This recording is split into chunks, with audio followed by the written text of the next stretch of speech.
I bought my dream home in secret, the one I worked years for, the one I starved and broke myself to afford. And before I could even step inside, my neighbor called, "Strangers are in your house." My heart froze. I pulled up the cameras and there they were. Balloons, wine glasses, laughter echoing across the walls I hadn't even touched yet. And at the center, my brother raising a glass like a king in a kingdom I bled for. My family was celebrating inside a house that carried my name, not theirs. That's when I dialed the police. Because that wasn't just trespassing. It was erasure. And I wasn't going to let it happen again. My name is Cassian Drexler. I'm 30, and this is the story of how my own family tried to steal the one thing I built for myself. But before I share my story with you, I'd love to know you're here with me. Drop a simple hi in the comments or let me know where you're watching from.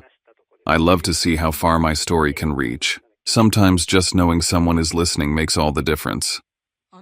Thank you. And now, let me tell you everything.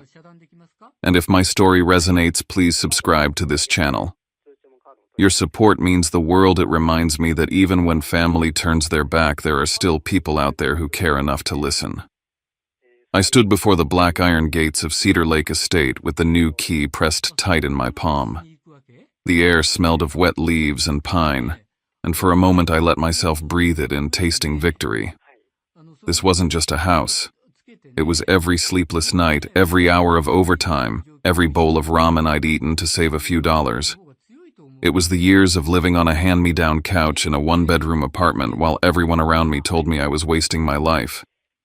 I closed my eyes, and I could hear their voices again. My father's gruff and certain, "Alder's going places, Cassian. You just dreamed too big." My mother's sigh that always followed, weary, rehearsed. "You need to be realistic. Your brother knows how to succeed. You're not built like him." I had learned to nod, to swallow my anger, to stay quiet while Alder, their golden son, strutted through life believing the sun rose and set for him alone. Those words clung to me through college when I worked 2 jobs and still skipped meals. They haunted me when I sold my car and biked through Minnesota winters just to cut costs. They followed me home after 12-hour shifts when I collapsed onto that sagging couch, dreaming of walls and windows I could one day call my own. And now, standing at the gate, I finally had it. A fortress that was mine alone, tucked by the lake, its white stone walls climbing with ivy. My sanctuary, my proof, my line in the sand.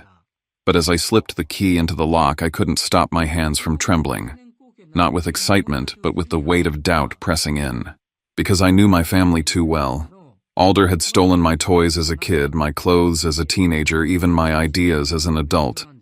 And each time he'd been praised for it. Each theft, they called it sharing. Each loss, they said I was selfish for resisting.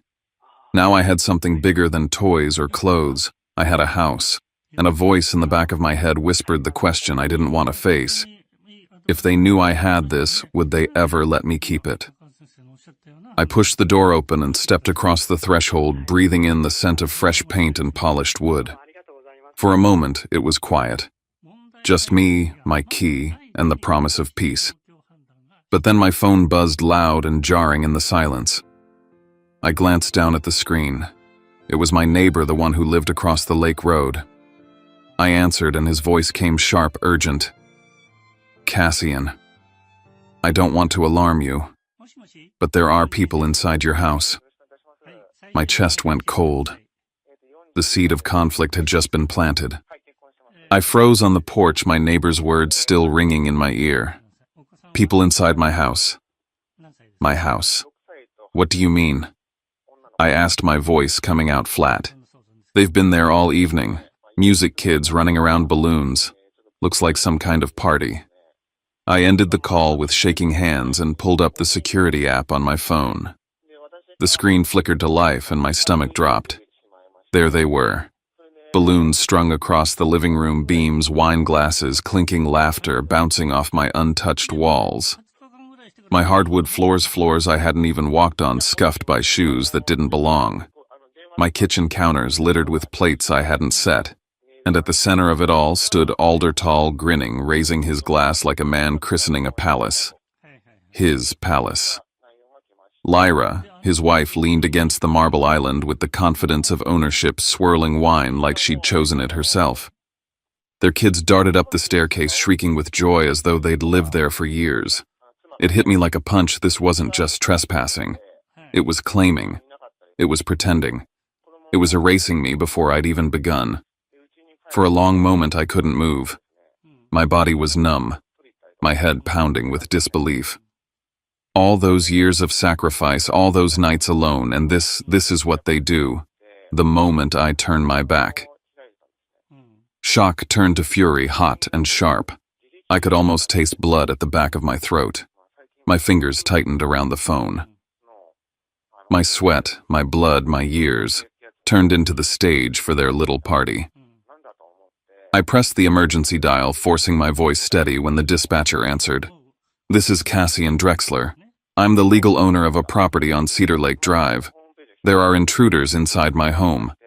The dispatcher asked calmly, "Do you know the individuals I stared at?"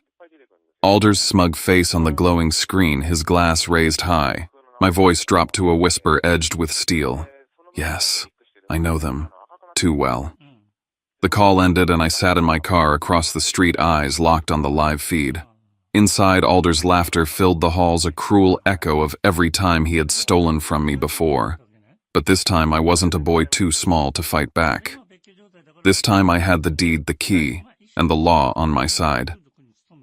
As the night pressed in, the red and blue lights finally spilled across the driveway, flashing against the lake's dark surface.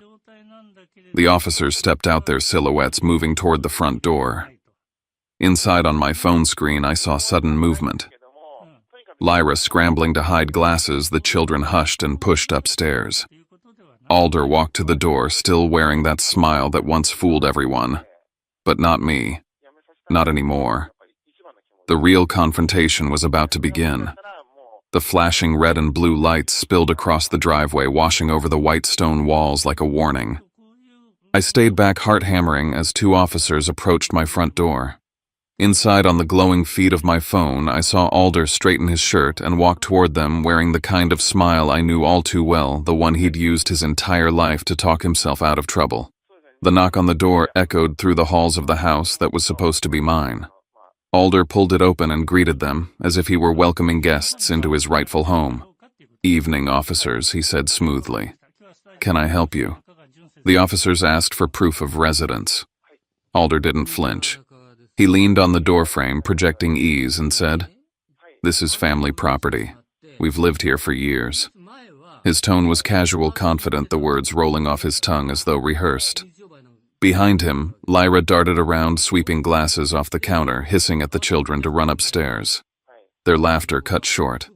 Their footsteps thudded on the stairs until silence replaced it. The house that had been alive with noise moments earlier had gone still, the kind of silence that exposes a lie. I stepped out of the shadows, then folder tucked under my arm, and walked up the driveway. The night air bit at my skin, grounding me as adrenaline surged. Alder's smile faltered when he saw me, but he quickly recovered. "Cassian," he said with mock warmth. "Good to see you."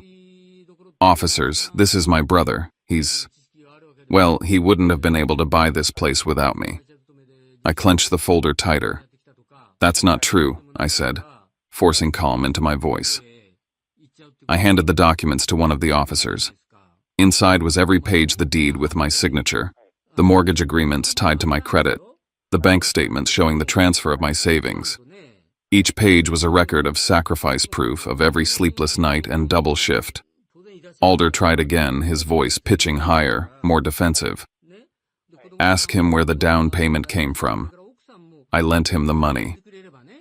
Without me, he couldn't have afforded a place like this."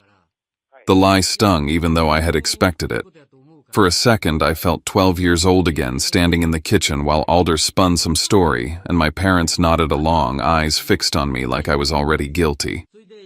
I almost felt the anger claw its way out. Almost. But I forced it down. If I lose my temper now, they'll think I don't deserve this house. If I lose my temper, I lose everything. I met the officer's eyes.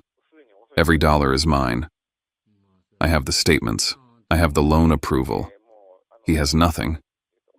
The officer flipped through the documents, carefully nodding as he scanned the certified stamps and signatures. He closed the folder, handed it back to me, and turned toward Alder. Sir, unless you can provide proof of ownership, you and your family will need to leave the premises. For the first time, Alder's mask cracked. His grip tightened on the doorframe, knuckles white. Lyra appeared behind him, her voice shrill and brittle. This is ridiculous. She's lying. I corrected, my voice steady. And these are the facts. This is my house, not yours, not ours, mine. The officers shifted their weight, one hand resting near his belt. Do you want them trespassed, sir? The question hung in the night air like a blade. Alder's eyes locked on mine, daring me to back down. He was betting on shame, counting on me to fold like I always had. My chest ached with the weight of years of silence, of swallowing every insult, every theft. But that night, something in me hardened. Yes, I said. Trespass them. The words sliced through the stillness. Alder's mouth opened and closed, his charm dissolving into fury. Lyra hissed curses under her breath, pulling the kids back down the stairs. The officers stepped forward, firm and unyielding, and escorted them out. I stood in the driveway, the cool night air filling my lungs as their car pulled away into the dark. The house, once loud with laughter and clinking glasses, was finally quiet. But I knew that silence wouldn't last. This was only the beginning. The next morning, I sat at my desk at work, trying to lose myself in spreadsheets, trying to pretend my life wasn't already unraveling. The hum of the office filled the space, steady and dull, but my phone buzzed relentlessly beside me. Call after call, missed notifications stacking on top of one another. When I finally picked up, my mother's voice came sharp and scolding before I could even speak. Cassian, what have you done? You embarrassed your brother in front of the entire neighborhood. Do you have any idea what you've caused? Her words landed like a familiar blow. Not, why was Alder in your house? Not, how dare he break in? Only, what have you done? Cassian. Inside, I repeated the same thought I'd carried my whole life. They never ask why he hurts me, only why I fight back. I tried to hold steady. Mom, it's my house. He had no right to be there. My father's voice cut in low but firm. That house was meant for family, not for one person to hoard. I gripped the edge of my desk, my knuckles pale. Family doesn't break in. Family doesn't throw parties in a home they didn't earn. There was a pause, then my father sighed. Your brother called us last night. He told us he lent you the money for the down payment. He said you're hiding it, pretending it's yours alone. The words sank in like ice. So that was it. Alder had been laying the groundwork before I even knew it. He had already spun his version of the story, poisoning the well before I had a chance to speak. That's a lie, I said, my voice shaking. I have proof. Every cent came from me. My accounts, my loan, my years of saving. I can show you everything. But my mother's answer was quick-cutting. We believe Alder. He's always been responsible. You've always chased things too big for you. The old ache returned, the one I thought I'd buried. Suddenly I was back in our childhood home, standing small while Alder was praised for achievements that weren't his, and I was told to stop complaining. Every argument, every injustice, the verdict was always the same. Alder right, Cassian wrong. The office around me blurred. My coworkers laughed somewhere down the hall, oblivious to the weight pressing down on my chest. My house has become a battleground, and once again I'm shoved into the role of the child who doesn't matter, the one who isn't believed. I swallowed hard, forcing down the lump in my throat. If the truth isn't enough for you, I whispered into the receiver, then I'll let the law decide.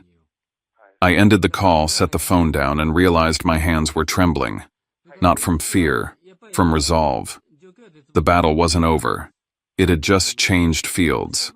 And this time I was ready. The elevator doors slid open, and as I stepped into the lobby of my office, I froze. Alder was already there, leaning against the front desk with a smile stretched across his face like he owned the place. He spoke to the receptionist with practiced charm, introducing himself as my brother, insisting he needed to speak with me privately. I felt the eyes of my coworkers flicker toward me, curiosity sparking. I clenched my jaw, walked over, and motioned for him to follow me without a word. He trailed behind me with the swagger of someone who believed he was in control of every room he entered. Inside a small conference room, I shut the door. Alder slid into a chair, stretching back like he had all the time in the world. "Cassian," he said with a voice sweetened to syrup, "you can't keep that house for yourself. It's too big, too expensive, too much for one man. Why not make it a home for all of us? A family place where we all belong?" I laughed under my breath, bitter and sharp. A family home. Is that what you call barging in and throwing a party as if you already owned it? The sweetness dropped from his voice, replaced by steel. If you don't agree, everyone will turn against you. Mom, Dad, the relatives, they'll see you for what you are. Selfish, ungrateful. I sat back, watching him weave his web the same way he always had. This time, though, I was armed. He leaned forward, lowering his voice. "You forget I can make this ugly. You want me to tell them you used my money for that down payment? I can put it out there. People will believe me. They always do. And I'll make sure everyone knows it." I let his words hang in the air, then reached into my bag and laid a folder onto the table. I slid it toward him. Inside were the signed mortgage agreements, the deed stamped with my name, and the police report from the night he was escorted out. He didn't touch it, but I saw the flicker in his eyes as the weight of it landed. "You went that far?" he asked, the confidence draining for the first time. "I had to," I replied evenly. "Because you've been building your story since the beginning. But this is the truth.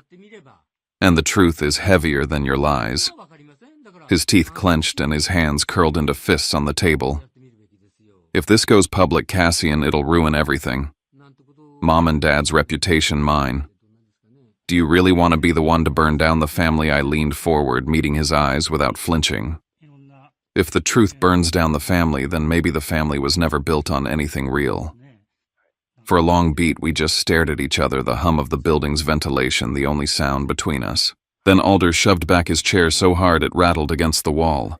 He stormed toward the door, and before slamming it shut behind him, he spat over his shoulder. "You'll regret this. Families don't lose to traitors. They'll choose me. They always do." The door shook in its frame as it slammed. I sat there in the silence, chest heaving, my pulse racing. He thought this was only about a house. But I knew now this was about something larger, about who had the right to claim the story of our family, and who would be erased from it. It was a Tuesday night when the message came. A coworker sent me a screenshot with a short note. "You should see this. They're talking about you." I opened it, and there it was, Alder's latest performance. A photograph of him, Lyra, and their 2 children squeezed into their cramped rental living room, all huddled together. The caption read, "Some people hoard everything for themselves while their own blood suffers. Family should mean sharing, but not everyone sees it that way." Within minutes, I saw the comments flood in. Old friends from our hometown chimed in. Cousins I hadn't spoken to in years added their voices. Even colleagues who should have known better murmured agreement. How selfish. Imagine having so much and not helping your family. Shameful. Each word chipped away sharper than the last. Then I scrolled further, and the knife twisted deeper. My parents' names appeared, their comments sitting right beneath Alder's. My father had written, "He was always difficult. Alder is right." My mother added, "Family comes first. Alder has always understood that." I stared at the screen, numb at first, then burning. It wasn't just betrayal, it was a wound reopened. Not only were they letting him carve the story, they were handing him the knife. They don't just stand by and watch him lie. They help him drive it deeper. They always have. I closed my eyes, swallowed the anger that threatened to overwhelm me, and did what I had learned to do in the shadows I documented. I took screenshots of every comment, saved the post, backed up the files. I logged into my security system and replayed the footage from that night, capturing Alder's smug toast as he lifted his glass in my living room, celebrating his theft. That evidence was mine now, pages and files that couldn't be erased with another lie. As I was cataloging everything, my phone buzzed again. A message from a number I hadn't seen in months. An old friend wrote, "I know what he's doing, and I believe you. Don't let him corner you. Lies fade, but proof doesn't. Keep it close." For the first time that night, a spark of strength cut through the fog. Not everyone was lost to his story. Not everyone would believe the mask. I sat alone in the half-empty house, walls still bare, furniture not yet moved in. The light from the lamp stretched across the polished wood floors, casting long shadows that made the place feel cavernous. Outside, the surface of the lake shimmered with reflections of the streetlights rippling in the wind. I leaned back against the wall, folder in hand, the weight of it grounding me. If they want to paint me as the villain, let them. I have what they don't: evidence, truth, a record that can't be silenced. And in that moment, I made a vow. If they want to make me the enemy, then I'll let the courts decide who the enemy really is. The war was no longer just within the family. It had spilled into the world, and I was ready to fight it there. It was late on a Sunday afternoon when the pounding started.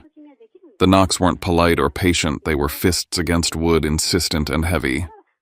I looked through the peephole and felt the old familiar chill in my chest. Standing on my porch, lined up like they were entering a courtroom, were my parents, Alder and Lyra. Their faces carried the same rehearsed calm I had seen my whole life, but their eyes betrayed the storm underneath. I opened the door only halfway, keeping my body in the frame. My father stepped forward, first voice dripping with honey. "Cassian, son, this doesn't need to be ugly. This house could be a home for all of us. Think about it. A place for family gatherings, holidays, a true family legacy. Don't turn this into a fight." Before I could respond, Lyra cut in sharply. "You don't have a wife, you don't have children.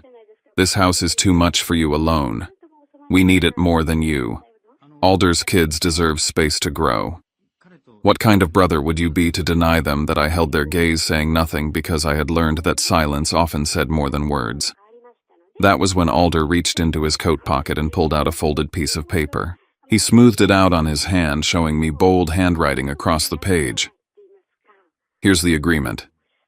Sign this and you'll avoid lawyers' courts, the embarrassment of dragging this family name through mud. You keep half, we take half. Simple." The paper shook slightly between his fingers, not from nerves, but from arrogance, like he had already decided I would surrender. I pulled my phone from my pocket and pressed record.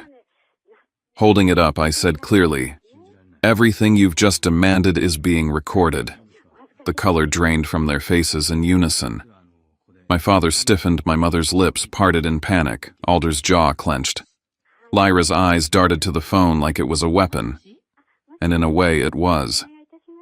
My father's voice hardened, stripped of the syrup. "If you don't sign, if you keep choosing this path, then you're no son of ours. We'll cut you off. You'll be alone." Alone. The word used to terrify me. As a boy, being cut off meant punishment, silence, shame.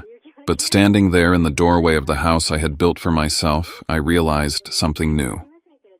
To be their son meant to be sacrificed for Alder. To be loved meant to be erased.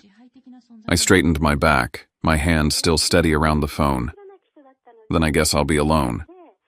Because I will not give this house up. Not to him. Not to you. The moment stretched like glass about to shatter.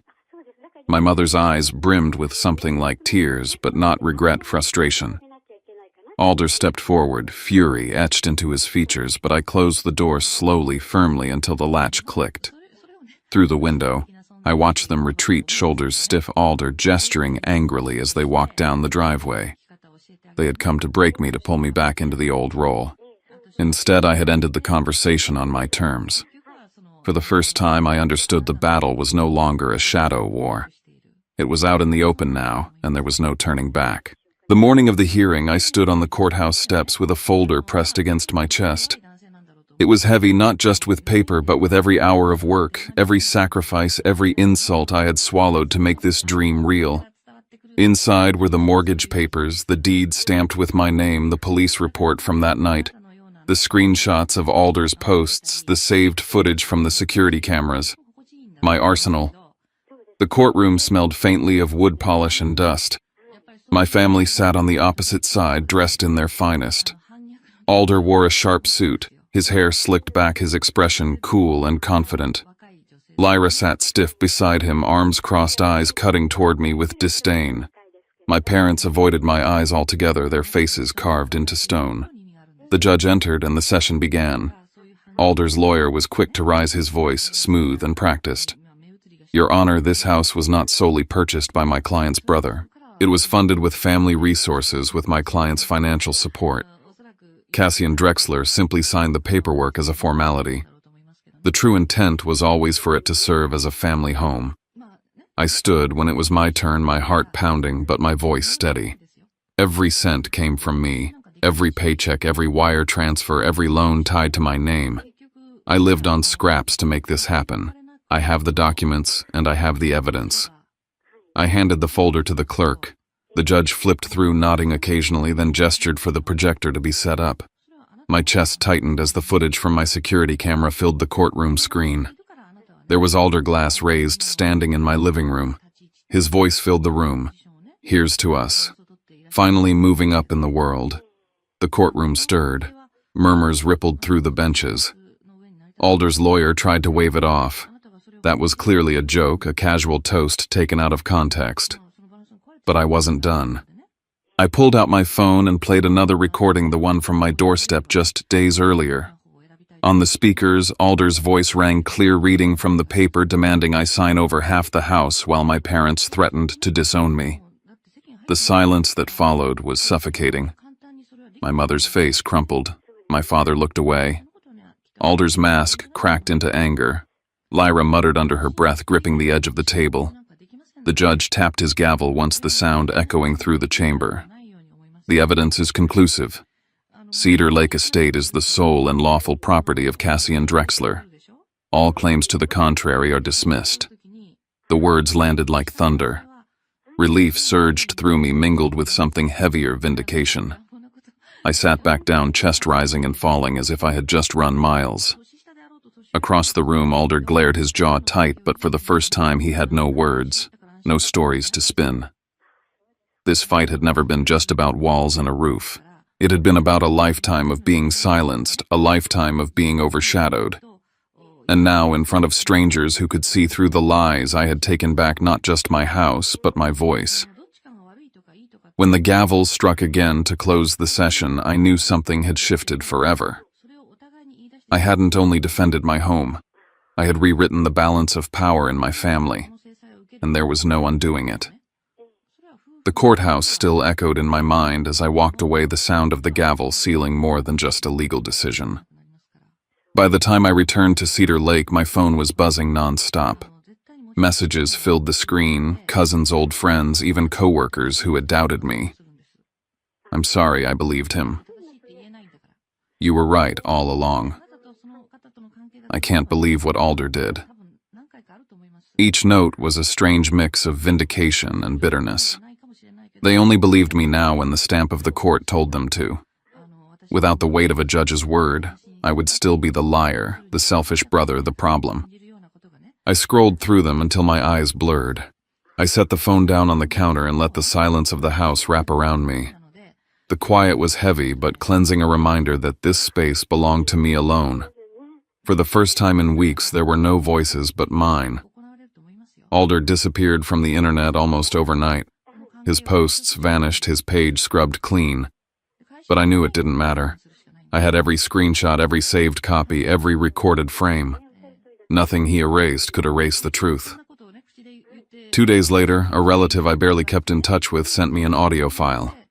I hesitated before pressing play, but curiosity won. Alder's voice poured through the speaker, sharp and angry. He was berating my parents for letting things unravel in court, for letting the family's image shatter. He wasn't sorry for trespassing or for lying. He was only sorry he had been caught. It confirmed what I had known deep down. His pride mattered more than any bond we'd ever shared. That evening, as I sat in the living room, the knock at the door came. This time it was quieter, more hesitant.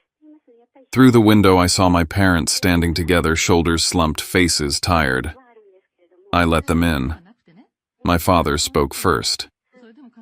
"You've won, Cassian. No one can take that from you. But do you understand what you've done? You've brought shame on this family. Everyone is talking. Do you feel proud of that?" I steadied myself, every word deliberate. If the family's honor depends on lies, then it deserves to fall. I'd rather stand in truth alone than hide behind your stories. My mother broke then, her voice cracking, eyes wet. "We thought Alder needed more from us. We thought you were stronger, that you didn't need the same protection. Maybe we were wrong." Her words hit me harder than I wanted to admit, but I didn't let it show. I had waited my whole life for them to acknowledge the imbalance, but I realized I no longer needed it. "I don't want apologies," I said quietly. "I just need you to understand. I will never let anyone take what I've built again. Not Alder. Not you. Not anyone." They didn't argue. They didn't defend. They just looked at me defeated, as though something in them had cracked. When they left, I closed the door slowly, leaning my back against the wood. For the first time, my shoulders felt lighter. Not because they had changed, but because I had. The chains that bound me to their approval had fallen away. And with that, I was free. The sun was dipping low when I stepped out onto the porch, the lake blazing with the reflection of a fiery sky. The air was cool, the water rippling with the soft wind.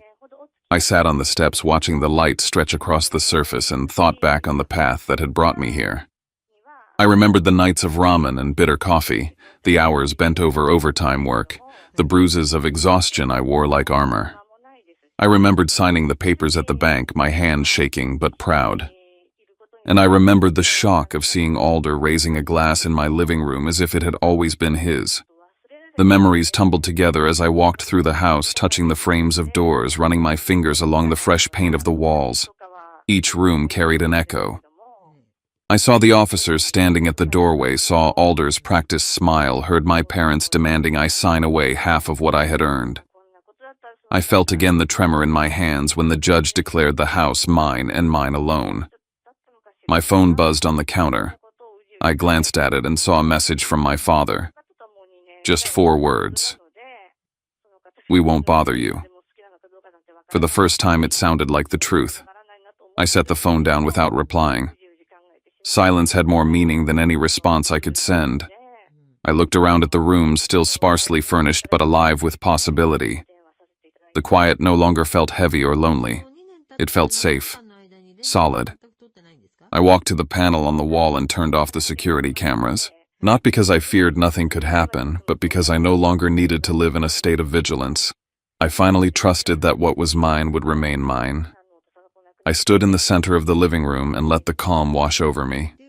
They had tried to turn this house into their playground, to rewrite my life like they always had. But this time I had drawn a line they couldn't cross. "This is my declaration," I whispered to myself. "I am not the shadow of my family. I am not the afterthought. I am me." As the light faded, I struck a match and lit a single candle on the mantel. Its glow flickered across the white walls, soft and steady. The house no longer felt empty. It felt alive with something new, peace, hard-earned and unshakable. This house wasn't just where I lived.